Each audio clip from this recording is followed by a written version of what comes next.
Creating success out of failure. Creating success out of failure.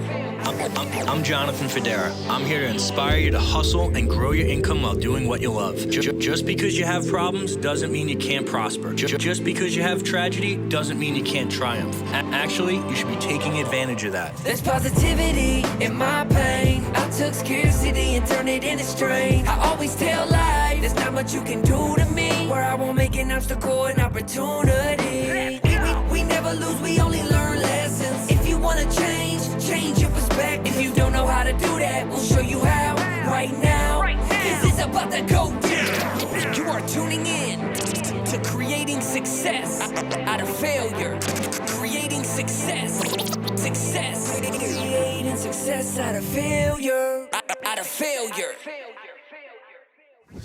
Hey guys, welcome to Creating Success Out of Failure. I have my co-host Jessica Dennehy and our guest Marc Zalmanoff. Marc, sorry I just botched your name, but tell us a little bit about yourself, and we will kick it off. That was terrible, man. I'm gonna whoop your ass next time you're down in my gym. You still haven't made me throw up, so keep talking. I am Marc Zalmanoff, the fitness ninja, your favorite friendly neighborhood fitness ninja and author. I've been coaching for 19 years, which is kind of crazy. I live in Frisco, Texas. I own a gym. I do online coaching. I coach other fitness professionals, and I'm a coach in the Apex network of badasses. So that's awesome. So I pretty much just spend my time coaching and living on Facebook all day. That's what I do. Nice. Congrats on the book. Yes, congrats on the book. Thank you. Thank you. That's your big accomplishment. How'd you feel writing it? So you know the story a little bit, Jess, but I wrote this book before I knew I was writing the book. And, part of our business, mentorship, if you will, with Apex is doing the work and putting in the time on social media and showing up and being consistent and all that. So a few years ago, I started something I call Mindset Monday. So every Monday I have a post that has something to do with mindset behind something. And it could be a quote from me. It could be stoicism. It could be biblical. It could be historical. And when it came time to write the book, I'm like, man, what the hell am I going to write the book about? Like, I don't want to write a health and fitness book. There's 1,000 of them out there. None of them say anything different than the other one. I wanted it to be something unique and really something that represented me and not just the fitness side of me. So one day, all of a sudden I thought, wait a minute, I've been writing for like a couple of years now. I have the book. I just got to figure out how to piece it together. So once I started combing through everything, I was like, oh, this is it. And the editor and people that I hired to help me with it, they were like, this is an awesome idea. Let's run with it. So it was really, it's a compilation of a lot of things that I've put together over the last couple of years. And so it's kind of fun to see it like actually come to fruition. Jess, as you know, writing the book's a big deal. And, the editing process is like half the battle anyway. So, once you send off that first draft, you're like halfway done with the process. You get those flashbacks of high school where you get the paperback and there's red all over it. And you're like, oh shit, now I got to do something with this. So it's been really fun. And, to see people take screenshots of it and share it on social media or shoot you a DM or shoot you a text and be like, hey, I got your book. That's such a cool feeling. Like, I don't know how to describe it. It's one of those things where you don't know unless you know. I'm one of those people because I read your whole book. I broke the rule and I read the whole thing because I wanted, and let me backtrack. You're supposed to read one chapter a week. That's how it's written for 365 days, So you're supposed to spend a whole year with it. But because I knew you were coming on and I'm impatient, I read ahead and I posted about it, but it's so good. It's so good. I love the layout of it. I thought it was really unique, a unique way to write a book. And I hope that people do it the way that you intended, because I think it could really change lives that way. And you interweave some really amazing quotes from other authors and other people and other inspirational things. And then you kind of talk people through what that reminded you of or what that brought up for you. And it's nice because you give a little bit away of yourself in each chapter, but you really make the person reading it sit and think about what that means for them. So I really enjoyed it. Thank you. I appreciate that. You know, most people never think about what they think about, and it's the root cause of so many of our problems.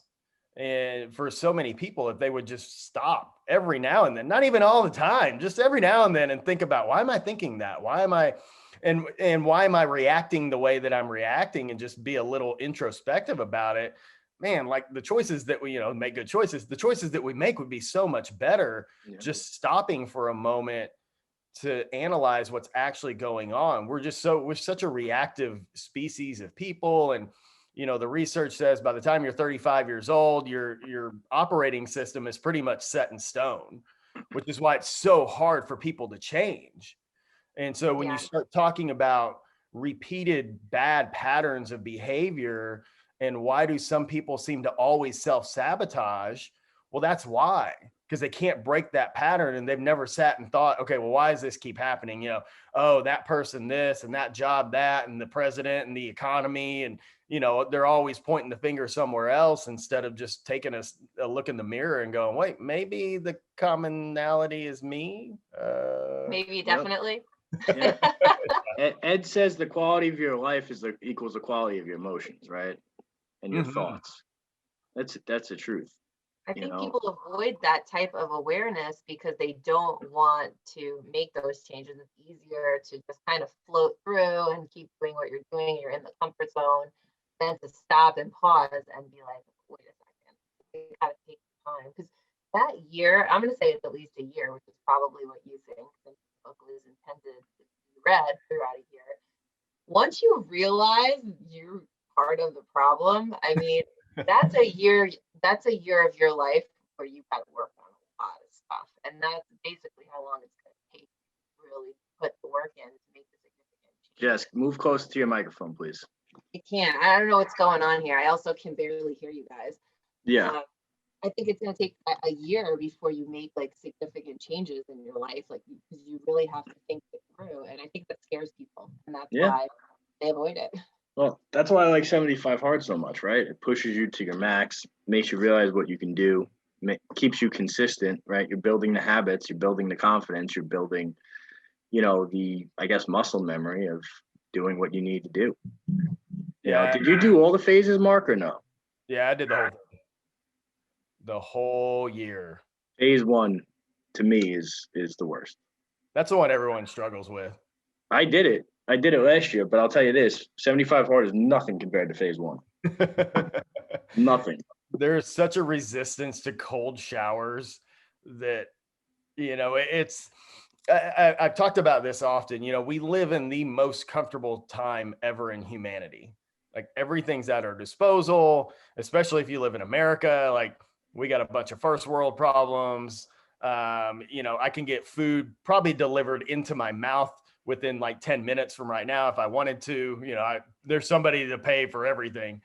And it takes forcing ourselves to get uncomfortable and intentionally doing it often to experience the growth. And the cold shower is such a microcosm of that, because most of us don't want to take a cold shower. We have indoor plumbing, we pay the water bill, so we have heated water. It's great. And the last thing you want to do is jump in a cold shower and shiver for 5 minutes. But there's something about forcing yourself to be uncomfortable that allows for growth to happen, or even just mental grit to happen. Jocko was once asked, like, how do you develop mental strength? And he gave the best and worst answer I've ever heard of a question. He goes, well, you just do things that require mental strength. Like, that was the best he could come up with. But, and on the surface, it's like, well, that's terrible advice. Like, how do you just tell somebody to go do that? But at the same time, that's absolutely true. Like, sometimes you have to seek out the discomfort and suffer in a way that allows you to recognize how strong you actually are, and that's where hiring a coach comes into play. That's where doing physical events like obstacle course races and Ironmans and shit like that, all that plays into personal growth because it makes you uncomfortable. So when was the first time you made yourself really uncomfortable? Because to me, I see you now, right? This is like 20 years into your career, and you're strong. I mean, mentally strong. You're very disciplined. You're always happy. You're always motivating everybody. So when did that person come about? What happened that made you that person? So, I've always been a happy person. Like even as a kid, like I don't remember ever being sad. I had great friends growing up. My dad and my grandma were great influences on me. Um, and I think I just had such a good example from them. I talk about in my book about my grandmother who the last 15 years of her life, she dealt with like 3 types of cancer and diabetes and high blood pressure and 2 strokes and yada, yada, yada, yada. And she was just the happiest person I've ever seen. She walked around with a smile on her face. She'd wake up in the morning saying, thank God. Like she was truly grateful to, to literally have another day alive. And that still sticks with me. I'm like, what am I complaining about when I watched her as her physical body deteriorated, but mentally she was good. Like she was there till the end. Like she never lost her mental facilities, which was awesome. Always knew who we were, never forgot anybody's name. Like she was really, really sharp. And so seeing that growing up really did kind of shape who I was. And then, my dad was a salesman. He ran a car lot for years. He sold pianos and shoes and houses and whatever. And I always just saw his resilience as well. So I kind of have that, it's somewhat innate in me, but it's still a choice. And I understand that. I have 2 sons. My oldest is 19 right now, which is crazy. So, I was 22 years old, having a kid, had no clue what was going on.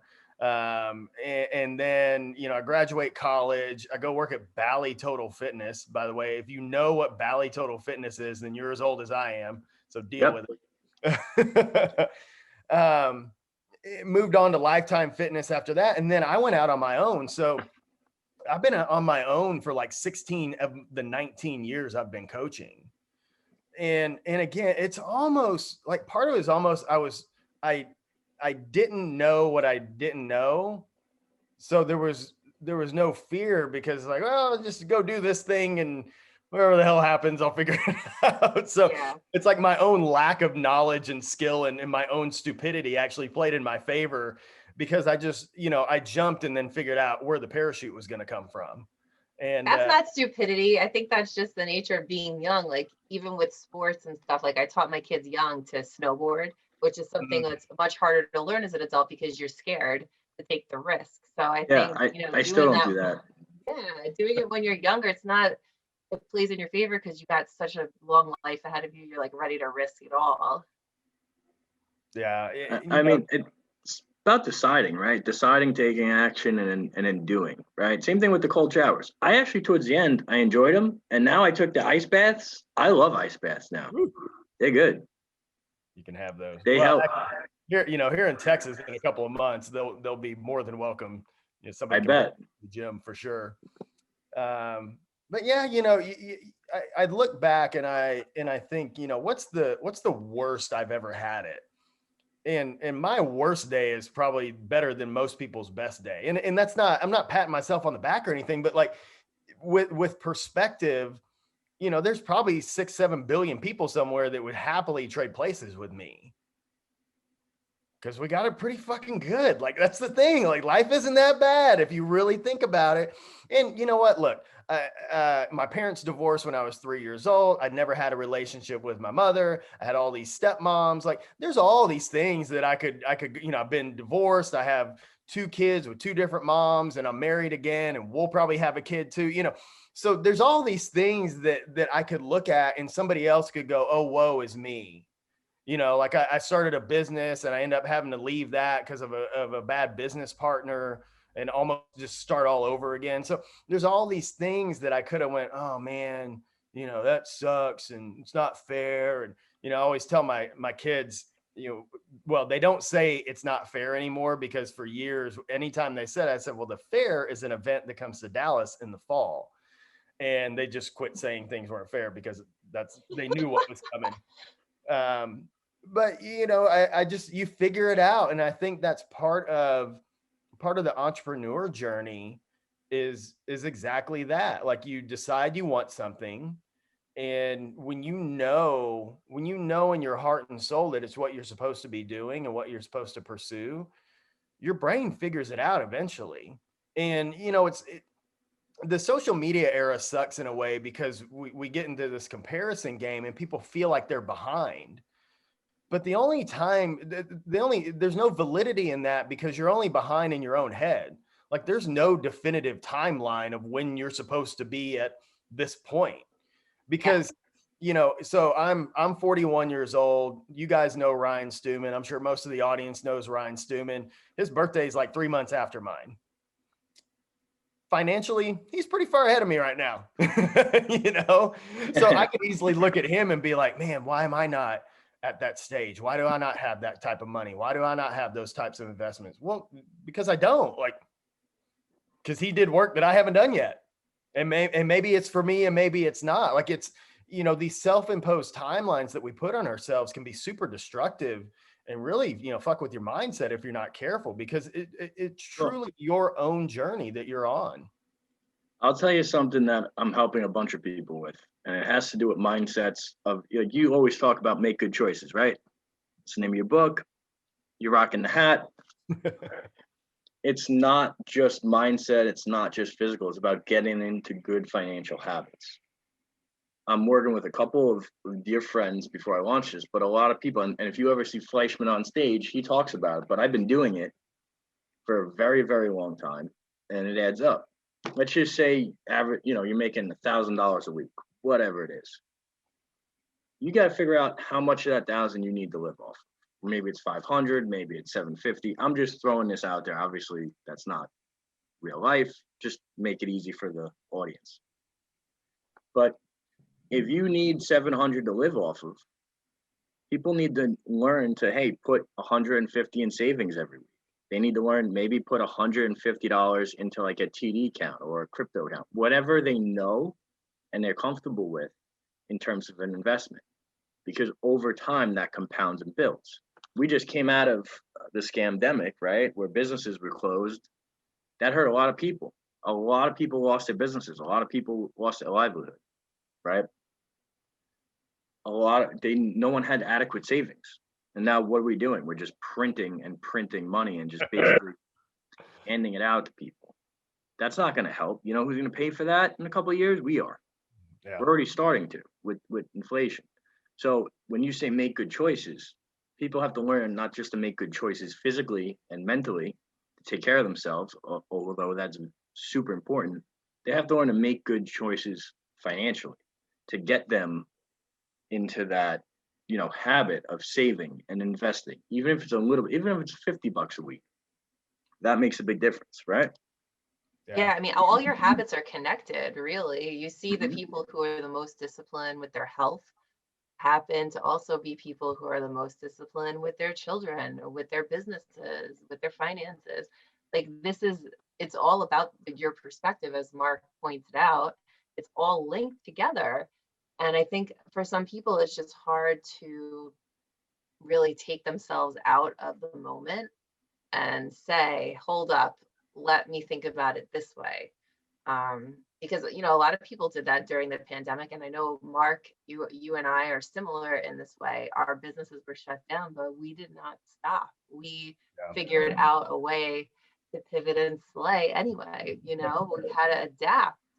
And we could have sat and had a pity party, but we didn't. And so I'm wondering, Mark, like, what advice you have for people who can't get out of their own way and who instead sit back and say, oh, this, oh, that, I couldn't, I didn't, how do you, because you and I do it, Jonathan does it, right, where we like view things with a different colored glass so that we can figure out how to achieve our goals anyway.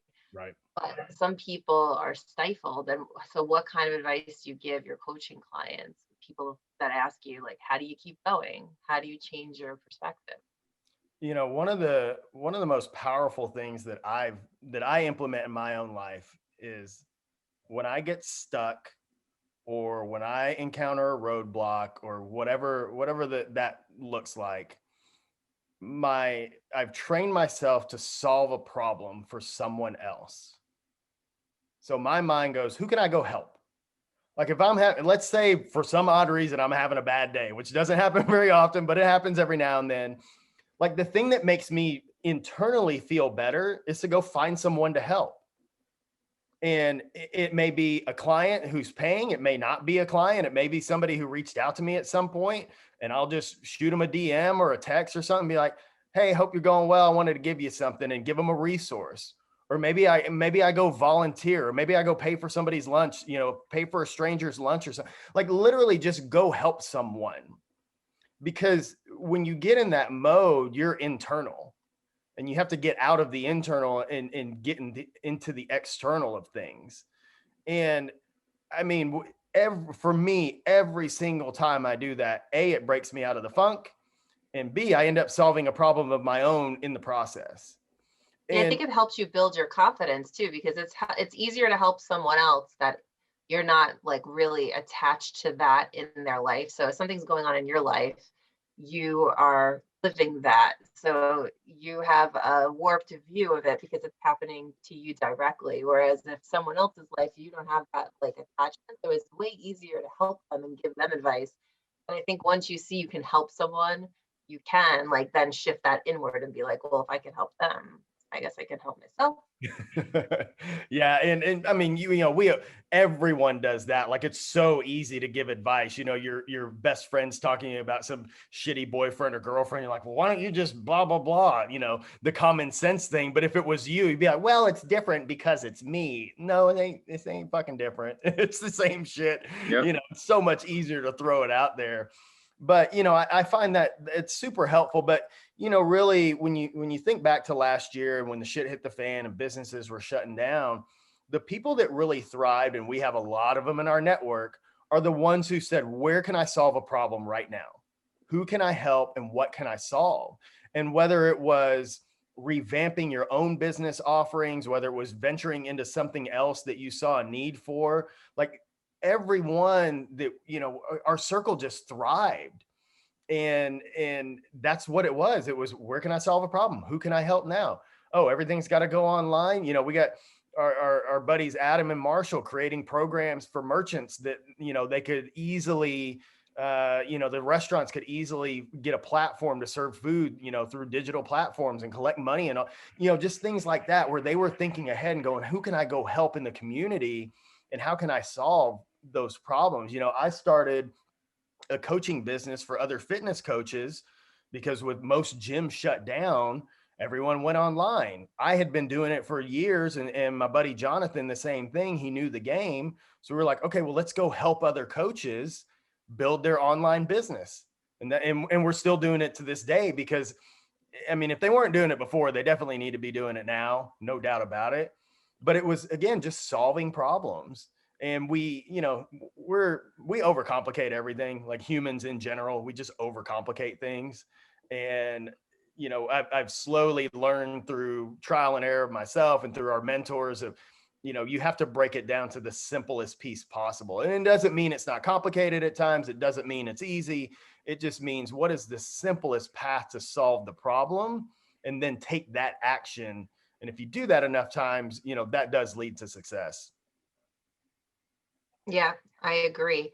What made you go? You mentioned that your fitness was online prior to COVID. So what kind of offerings did you give and what gave you that idea? Because I didn't see any gyms in our area doing that prior to COVID. That's really unique.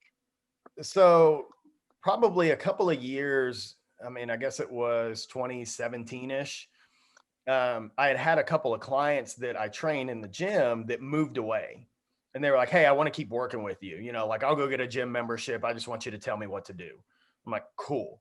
So that kind of informally started me offering online coaching. I didn't know that there's this whole ecosystem that exists of apps and software and all these things that have been developed for that purpose. And, it slowly started to gain traction. Kind of the same thing happened a few more times. I'd lose a client because of geographical reasons. They'd be like, hey, I still want you to help me. Awesome. Cool. Here's what I can do. Here's what I've been doing. Right. And then I find this software that allows you to program workouts and send pics and videos and all this stuff. I'm like, oh, well, that's kind of cool, right? And obviously everyone can't come to the gym that I train at. And even people that live in the same city, you know, maybe my schedule doesn't work for their schedule, or maybe the, you know, traffic's too busy at the time I'm at the gym, whatever the case may be.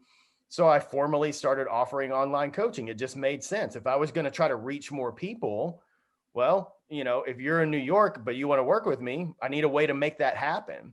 And so really all that just kind of happened organically, of people reaching out and going, hey, do you do anything online? How does that work? And so I just developed my own system of how I administered that, and had been doing it for a couple of years. So I had my systems and processes down pat. And when I had to shut the gym down for a little while, I just moved everybody online. Now, I will say probably half of them actually did something during the time, but That's human nature.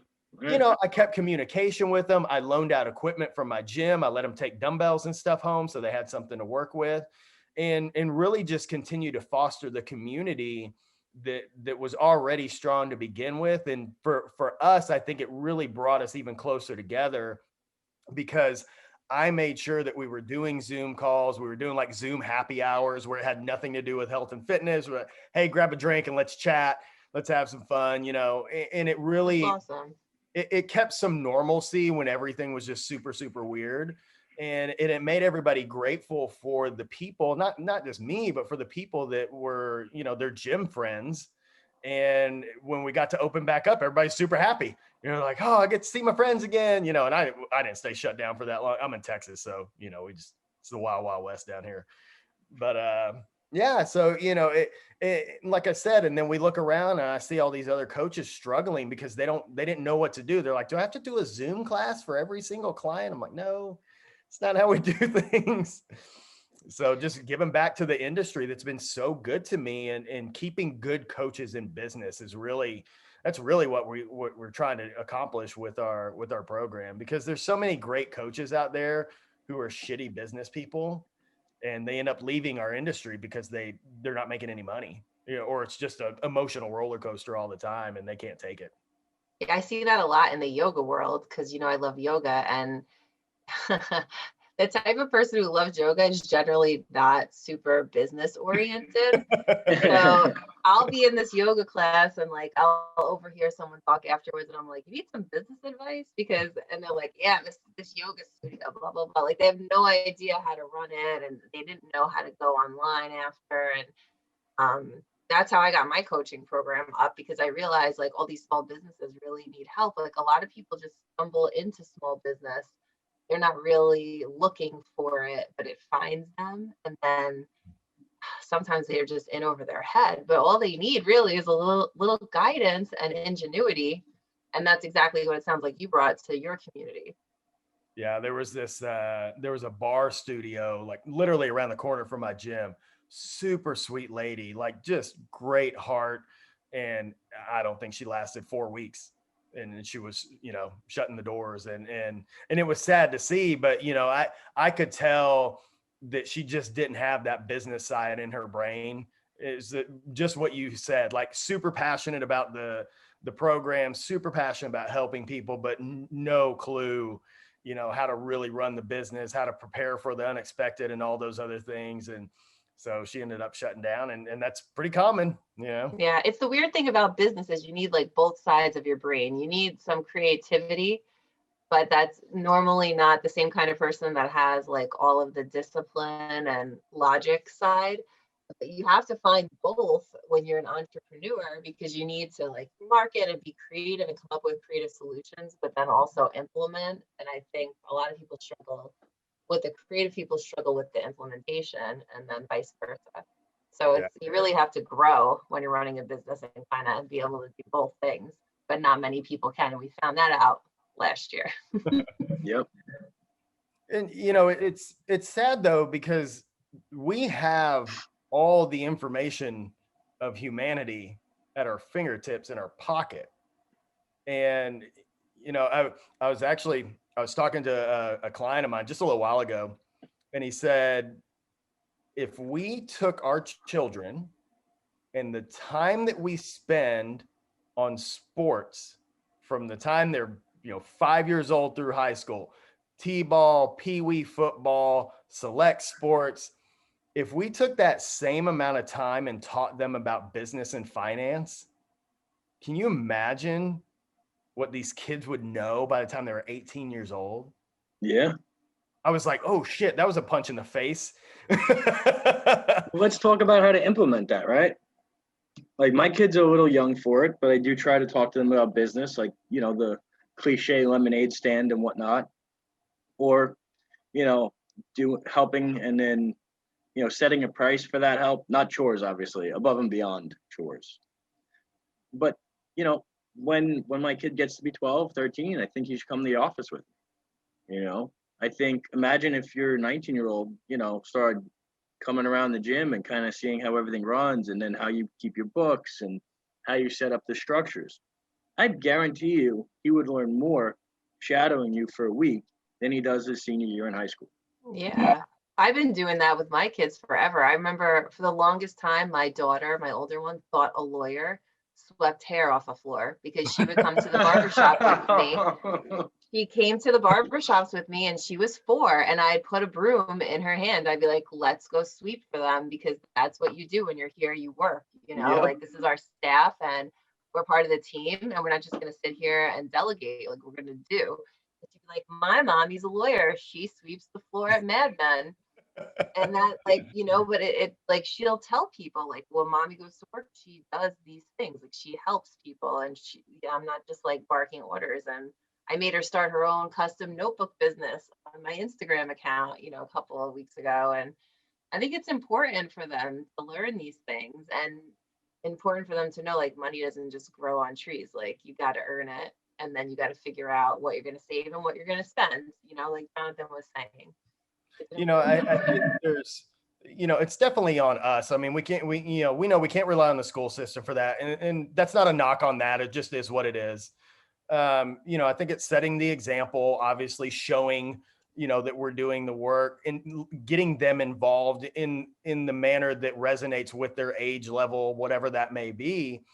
And then it's that encouragement. I think I was reading, I think it was Patrick Bet-David's book. It may have been somebody else, but he said from the time his kids were small, he's like, look, I don't want you to worry about money. I don't want you to worry about your grades. I want you to be a good person and go solve problems in the world. And that's the encouragement. He goes, and guess what happened? They made the best grades, they got in the best schools, and they make a shit ton of money now. Because he put that in their head from the time they were little, that this is what people do. You're a good person and you go solve problems for other people and you be passionate about it.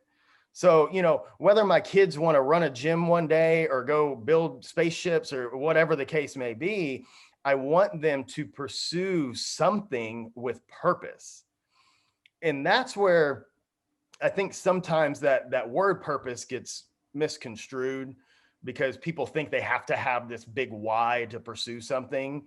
And I always go back to, Mike Rowe, the Dirty Jobs guy. He's like, you don't go do what you're passionate about. You just go take your passion with you wherever you go. And, I remember working at Linens and Things in college, which I like to call it sheets and shit. And I wanted to do the best job that I could do when I was there. And I worked in housewares or something, like stocking pots and pans. But my dad had instilled that work ethic in me that you go do the job well, and whatever happens. Like I knew I didn't want to stay in retail. I wasn't getting sucked into that world for sure. Yeah. It was the job to get me through college. But before I'd ever heard the how you do anything is how you do everything mantra, I was already living that because I didn't want somebody to come back and go, well, why didn't you do that? And it was because I was being lazy. I never wanted that to be a reason of me failing or me not doing something. Lack of skill, totally fine. Didn't see it, not really an excuse. There's a few things in there that if you don't know something, that's fine. But when you just didn't do something because you didn't want to or because you're trying to cut corners, that's just not acceptable in my book. So it all comes back to us. It all comes back to the values that we instill in our family, what we accept, I think. And looking back at a 19-year-old where obviously I've made mistakes with him because I didn't know shit when he was little, I can see that. I can see the difference of things that we probably accepted with his behavior. And he's a great kid, but things we allowed to happen that I wouldn't do the same thing now because I have more knowledge now. I know better. Yeah. And that's, it's hard. Like, so much of parenting is just freaking trial and error anyway, because you never know the temperament of your children. Jess, you got 2 girls. I'm sure they're night and day sometimes. Oh yeah. What of my 2 boys, one of them is kind of Eeyore-ish a little bit, and the other one is me, like through and through, joking, smile on his face, everyone's friend. And we have to learn how to navigate that realm, with different personalities, because that's the real world too. You got 10 employees and they're going to run the spectrum of personalities as well. So got on my little soapbox there for a little bit. Don't mind me. I'm caffeinated. I'm feeling that soapbox. I feel it. I definitely feel it. And it's true. And I tell my kids the same thing.